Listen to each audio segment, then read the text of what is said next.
అందరికీ నమస్కారం. ఇవాళ ఒక ముఖ్యమైన విషయంపై ఈ వీడియో చేయడం జరుగుతూ ఉంది. నిన్న మొన్న కురిసినటువంటి అకాల వర్షాల కారణంగా మహబూబాబాద్ జిల్లాలో అనేక వడ్లు కొనుగోలు కేంద్రాలలో వడ్లు పూర్తిగా తడిసి ముద్దై అనేక మంది రైతులకు అన్యాయం జరుగుతూ ఉంది. ప్రభుత్వం వెంటనే దీనిపై స్పందించి ఎటువంటి షరతులు లేకుండా బేషరతుగా తడిచిన ప్రతి ఆఖరి వడ్ల గింజ కొనేంత వరకు మా బాధ్యత అని చెప్పి ప్రభుత్వం వెంటనే డిక్లేర్ చేయాలి. అదేవిధంగా సకాలంలో లారీలను పంపించి వడ్లను అక్కడి నుంచి లిఫ్ట్ చేయాలి.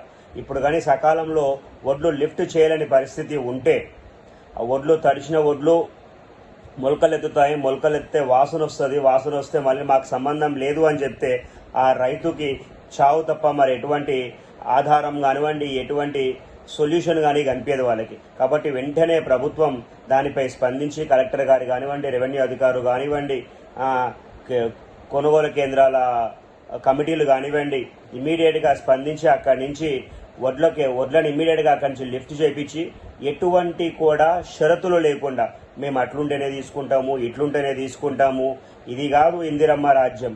ఇందిరమ్మ రాజ్యం ఎప్పుడూ కూడా రైతులను రారాజు చేస్తాము అనే చెప్పింది తప్ప రైతులను పాడే ఎక్కిస్తాము అని ఏనాడు కూడా చెప్పలేదు.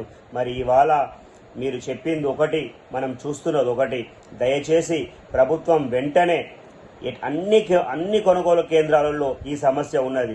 ఎక్కడైతే తడిసి ముద్దే ఉన్నదో లారీలు సకాలంగా రావట్లే, వెంటనే లారీలను అక్కడ పంపించి వడ్లను లిఫ్ట్ చేయించండి దయచేసి. ఇట్లా లిఫ్ట్ చేయకపోతే మరొక్కసారి రైతన్నలందరూ కూడా రోడ్ ఎక్కాల్సిన అవసరం వస్తుంది. రోడ్ ఎక్కనీయకుండా రైతు బాగుంటే మనం అందరం బాగుంటాం.